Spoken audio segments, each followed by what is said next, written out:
নমস্কার বন্ধুরা, কেমন আছো সবাই? সবাইকে ওয়েলকাম জানিয়ে আজকের ভিডিও শুরু করছি। আজ আমি তোমাদের সঙ্গে রাতের ডিনারে রুটি বা পরোটার সঙ্গে খাওয়ার জন্য চটপট একটা চিকেনের রেসিপি তৈরি করব। ঘরে থাকা মাত্র কয়েকটি উপকরণ দিয়ে কিন্তু এই রেসিপিটি তৈরি করা যায়। একঘেয়ে চিকেন কষা কিংবা চিকেনের ঝোল খেতে খেতে যখন আর ভালো লাগে না, মুখের স্বাদ বদলাতে এরকম একটা রেসিপি তৈরি করাই যায়। আর তার সঙ্গে থাকে যদি নরম তুলতুলে পরোটা। তো চলো বন্ধুরা, তৈরি করে নেওয়া যাক। তো যা যা লাগবে এখানে সমস্ত উপকরণ আমি গুছিয়ে নিয়েছি। চিকেনের মধ্যে বোনলেস যে চিকেনগুলো থাকে সেইগুলো কিন্তু সাধারণত ঝোলে খেতে ভালো লাগে না। সেই বোনলেস চিকেনগুলো দিয়েই কিন্তু আজকের রেসিপিটা তৈরি করব। তো চিকেনের পিসগুলোকে একটু ছোট্ট করে কেটে নিয়েছি। তার মধ্যে দিয়ে দিলাম টক দই, লঙ্কা গুঁড়ো, জিরে গুঁড়ো, নুন, হলুদ দেব না, এখানে হলুদের ব্যবহার আমি করিনি। একদম বেসিক মশলাগুলো দেব যা যা চিকেন রান্না করতে লাগে। আদা বাটা, রসুন বাটা আর সামান্য তেল দিয়ে সব কিছু উপকরণ দিয়ে চিকেনটাকে ভালো করে ম্যারিনেট করে আধ ঘন্টা মতন রেখে দেব। চিকেনের বোনলেস পিসগুলো দিয়ে করলে কিন্তু এই রান্নাটা খেতে বেশি ভালো লাগবে। এটা আপনারা ভাতের সঙ্গেও কিন্তু খেতে পারেন, তবে রুটি, লুচি কিংবা পরোটার সঙ্গে বেশি ভালো লাগবে। চিকেনটাকে ম্যারিনেট করে রেখে দিলাম। এরপর কেটে নেব পেঁয়াজ। পেঁয়াজগুলোকে চিলি চিকেনে যেমন ব্যবহার করে ডাইস করে সেরকম করেই কিন্তু আমি কেটেছি। পেঁয়াজগুলোকে আপনারা চাইলে মিহি করে কুচিয়েও ব্যবহার করতে পারেন, তবে এইভাবে কাটলে কিন্তু যখন রুটি বা পরোটার সঙ্গে খাবেন মুখে পড়লে বেশ ভালো লাগবে। দিয়ে দেব ক্যাপসিকাম। লাল হলুদ কালারের ক্যাপসিকামও কিন্তু ব্যবহার করতে পারেন। আমার কাছে এই একটা কালারের ছিল, সেইটাই ব্যবহার করছি। আর দিয়ে দেবো এর সঙ্গে টমেটো। টমেটো দিলে কিন্তু যেমন একটা কালার আসবে, তেমন কিন্তু টক মিষ্টি একটা ট্যাঙ্গি ফ্লেভার আসবে চিকেনটার মধ্যে। বন্ধুরা, শীতকালে তো এখন ক্যাপসিকাম অ্যাভেলেবেল বাজারে। লাল, হলুদ সব কালারের কিন্তু পাওয়া যায়। তোমরা কিন্তু এই সবজিগুলো দিয়ে একবার চিকেনটা এইভাবে বাড়িতে তৈরি করে দেখতে পারো। অবশ্যই তোমাদের ভালো লাগবে, এইটুকু গ্যারান্টি দিচ্ছি। আর যেসব নতুন বন্ধুরা চ্যানেলে আসছো, প্লিজ চ্যানেলটাকে সাবস্ক্রাইব করে পাশে থেকো। সব সবজিগুলো কাটা হয়ে যাওয়ার পর কয়েকটা কাঁচা লঙ্কাকে কেটে নেব। কাঁচা লঙ্কাগুলো লম্বালম্বি করে না কেটে ডায়মন্ড শেপে কেটে নিলে কিন্তু দেখতেও যেমন ভালো লাগবে আর খাওয়ার সময় মুখে পড়লে তো আরও ভালো লাগবেই। তো দেখো, দেখতেই পাচ্ছ চাকু দিয়ে কিন্তু তেচড়াভাবে লঙ্কাগুলোকে আমি কেটেছি। এরপরে কড়াই বসিয়ে দিয়েছি, দিয়ে দিলাম সাদা তেল। এই রান্নাটা কিন্তু সাদা তেল কিংবা বাটারে করলে খেতে বেশি ভালো লাগবে। তেলটা গরম হয়ে যাওয়ার পরে কেটে রাখা ক্যাপসিকাম, পেঁয়াজ আর টমেটোগুলোকে হালকা করে ভেজে নেব। এই সবজিগুলোকে ভাজার সময় কিন্তু কোনো আমি নুন কিংবা হলুদের ব্যবহার করিনি। এই সময় নুন দিলে সবজি থেকে জল ছেড়ে দেবে। সবজিগুলো ভাজা হয়ে গেছে, যতটা পারবো তেল ছেঁকে সবজিগুলোকে তুলে নেব। তোমরা কিন্তু বাকি রান্নার জন্য এর মধ্যে বাটারের ব্যবহারও করতে পারো, তো আমি বাটার দিয়ে করিনি, সাদা তেলেই কিন্তু সম্পূর্ণ রান্নাটা করেছি। আরও একটু তেল দিয়ে দিয়েছি। গরম হয়ে যাওয়ার পর এলাচ দুটো, ছোট্ট একটা দারচিনির টুকরো আর লবঙ্গ, গোটা জিরে ফোড়নের জন্য দিয়েছি। ফোড়ন থেকে সুন্দর গন্ধ বেরিয়ে আসার পর পেঁয়াজ কুচি এক মুঠো মতন দিয়ে দিয়েছি। পেঁয়াজগুলো লাল করে ভাজা হয়ে গেছে। এরপর ম্যারিনেট করা চিকেনগুলো এর মধ্যে দিয়ে দেবো।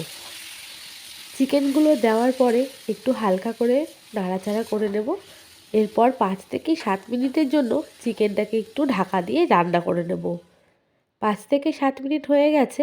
দেখো, দই দেওয়ার কারণে কিন্তু চিকেন থেকে বেশ খানিকটা জল বেরিয়ে এসেছে।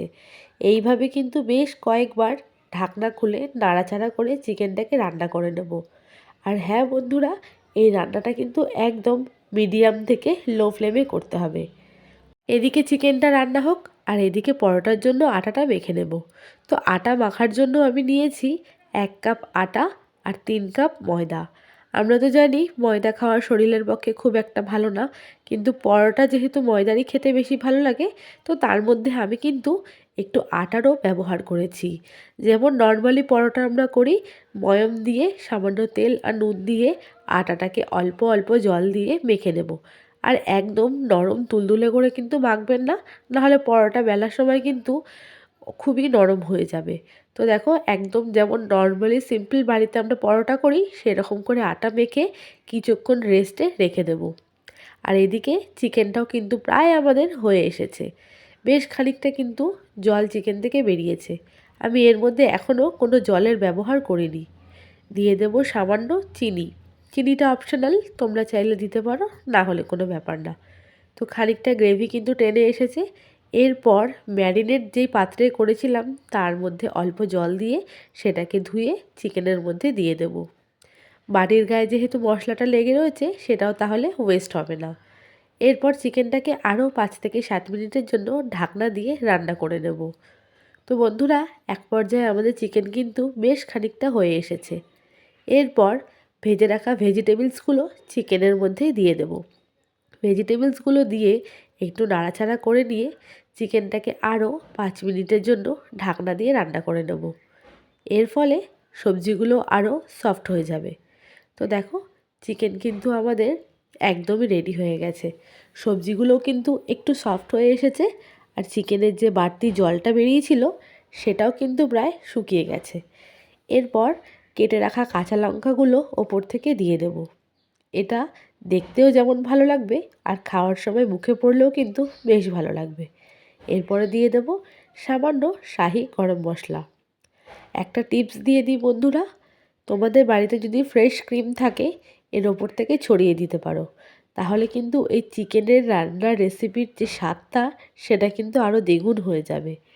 তো বন্ধুরা, তৈরি হয়ে গেল আমাদের ঝটপট রাতে রুটি বা পরোটার সঙ্গে খাওয়ার জন্য চিকেনের রেসিপি। এটাকে কী নাম দেব আমি কিন্তু ভেবে উঠতে পারিনি। তো এটাকে কী নাম দেওয়া যায় তোমরা কমেন্টের মাধ্যমে আমাকে জানিয়ে যেও। দেখতে কিন্তু দারুণ সুস্বাদু লাগছে, আর খেতেও কিন্তু কোনো অংশে কম হয়নি। তোমাদের এই রেসিপিটা কেমন লাগলো অবশ্যই কমেন্টের মাধ্যমে কিন্তু জানিও। আর বাড়িতে যদি রেসিপি দেখে কেউ তৈরি করে থাকো সেটাও জানাতে কিন্তু কেউ ভুলো না। তো চিকেনটা তো হয়ে গেল, এরপর পরোটাটাও তৈরি করে নেব। পরোটাটাকে ভালো করে হাত দিয়ে ডলে নিয়েছিলাম। এরপর লেচি কেটে পরোটার আকারে আর বেলে নিই, গোল গোল করেই বেলে নিয়েছি। যেমন আমরা সাধারণ সবসময় পরোটা ভাজি ঠিক সেই রকম করেই অল্প অল্প তেল দিয়ে দুপিঠ সেঁকে কিন্তু পরোটাগুলোকে সেঁকে নেব। তোমরা চাইলে ঘি দিয়েও পরোটা ভাজতে পারো। তো আমি যেহেতু তেলেই পরোটা করি তো একদম সামান্য কম তেলে কিন্তু পরোটাটা ভেজে নিয়েছি। বন্ধুরা, এই চিকেনের রেসিপিটা কিন্তু পরোটা কিংবা রুটি কিংবা লুচির সঙ্গে খেতেও ভালো লাগবে। তো বন্ধুরা, আমাদের পরোটা কিন্তু তৈরি হয়ে গেছে, আর এইভাবেই সমস্ত পরোটাগুলো কিন্তু আমি তৈরি করে নেব। তো এবার চলো চটপট সাজিয়ে নিই থালা। এই হচ্ছে আমাদের চিকেন আর পরোটা, তার সঙ্গে নিয়ে নিয়েছি কাঁচা পেঁয়াজ আর লঙ্কা। ব্যাস, রাতের ডিনারে কিন্তু চটপট এইরকম একটা রেসিপি তৈরি করে নাও, আর খেয়ে কমেন্টে আমাকে জানাতে কিন্তু কেউ ভুলো না যে রেসিপিটা কেমন লাগলো। যদি ভালো লাগে থাকে ওই একটাই কাজ করতে হবে, লাইক, শেয়ার আর কমেন্ট। আর তোমরা কী ধরনের ভিডিও দেখতে চাইছো সেটাও কিন্তু অবশ্যই কমেন্টে আমাকে জানিয়ে যেও। তোমাদের রিকোয়েস্ট রাখার